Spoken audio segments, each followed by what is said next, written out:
Hello, this is Julian with Coffee Reviews, and today we'll be reviewing the Karindundu AA Wash Process Kenya from Little Wolf Coffee. And there's the bag right there. And Little Wolf Coffee based out of Ipswich, Massachusetts, and this is the second time we're reviewing one of their coffees on our channel, as a couple weeks ago we reviewed a washed brew from Little Wolf. And this coffee was also featured in our most recent blind taste test rankings video as part of a viewer subscriber recommendation suggestion series. And this one was suggested to us by Zach and Greg Like Cody. So shout out to Zach and Greg Like Cody for this suggestion as well. And this coffee did finish 5th out of 5 coffees on that day. And for anybody that watches a lot of our videos, you'll know that we are not the biggest Kenyan fan, especially when it comes to American Kenyans, as they can come off pretty acidic, pretty red, very red fruit dominant, and even get quite a bit of tomato and vegetable components to it. And that's kind of what happened on that day, pretty acidic cranberry, and that's why it finished 5th. However, there is quite a bit to this coffee, and we do love discussing and reviewing Kenyans because of the fact that they're one of our least favorite types of origins. So we're going to start discussing this coffee. Let's get the recipe out of the way. This right here is day 15. It was brewed at our standard recipe, 16.671 at 204 degrees Fahrenheit through the Chemex. And for the roast profile, we'll call it again, medium light American for the roast profile. All right, with that out of the way, let's start discussing this coffee though. Day 5, which was the blind taste test day, and yeah, as you saw, we took one sip and we were pretty much done with the coffee. It was pretty cranberry forward, very strong, very vintage Kenyan. Some super strong tomato, super strong vegetable components.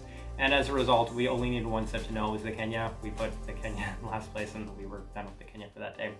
But we went back, of course, day 6, super red berry fruit coffee, some lime components to the coffee as it had cooled down, but it was still super red. And one thing we do have to give credit to Little Wolf for is that they got us their coffee the freshest out of any of the coffees we ordered from those 5 bags, and we ordered all of them online. So they were by far the freshest coffee on that table, so I think that kind of hurts them in that blind taste test rankings video, as a lot of them were at a better roast state for consuming the coffee. So just a little credit to Little Wolf on that. Day 8 though, and this is what's kind of interesting, because if we would have had and done the blind taste test a couple days later on day 8, the coffee was surprisingly nice. And given the strong red fruit components earlier, this one was a lot less acidic, a lot less tomato-like, but had a nicer zingy citrus and sweet fruit. So overall, it was a lot more positive on day 8. Really enjoyable cup of coffee on day 8. Day 9, coffee continued to be by no means overbearing with the red fruit, more of a citrus yet sweet lime. Very enjoyable, especially for a Kenyan, and again, because we're not the biggest Kenyan people. Day 11, coffee continued to be surprisingly decent. Had a pretty nice candy sweetness to complement this citric overtone. Very, very nice on day 11. Maybe the best day of the coffee. Day 12 was another terrific day of the coffee. It definitely did have a strong red fruit characteristic that was coming, but the most prominent thing at this time was a distinct yet very pleasant lime taste to it. So day 11 probably our favorite day. Day 12 still pretty good, but we were kind of saying that the red fruits were coming back a little bit. And then day 14, the final impression of the coffee.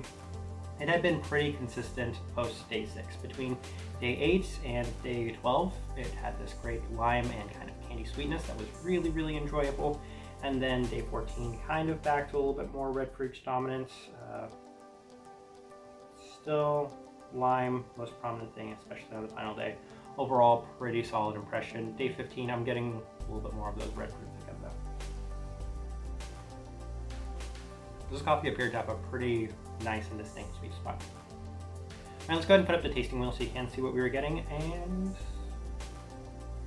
taking a look at this tasting wheel. Well, of course, the things that will jump out to citrus fruit level 4, berry fruits level 4. Yeah, we gotta be completely honest. So the citrus fruit, of course, because the lime was pretty strong, and the berry fruit, as much as we say that those cranberries, those cranberries weren't overly prominent, they were definitely there throughout this coffee, even towards the end. So just as strong as the lime, yeah, probably, especially when we made this tasting wheel. So I think level 4 looks good. A little bit of saltiness, yeah, definitely there. Florals, pretty acidic still. It's a Kenyan, lasting finish. Juicier body, so yeah, that makes sense. Savory, yeah, I think this tasting wheel. Sweetness level 2, probably right. Maybe could have been level 3. I think this tasting wheel looks pretty good. And pretty accurate, especially given the life of this coffee. Even now, I think that this is a pretty accurate looking tasting wheel for day 15.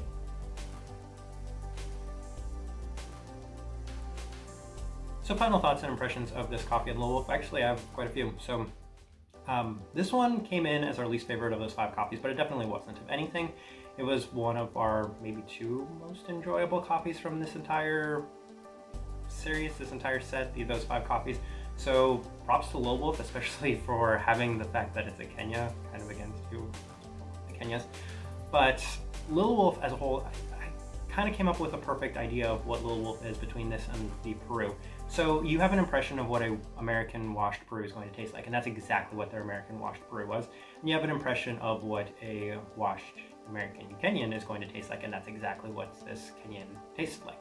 So Little Wolf is right in line with your expectations for these coffees, and I would say that's a pretty positive thing, so that way you're never disappointed with what you're getting.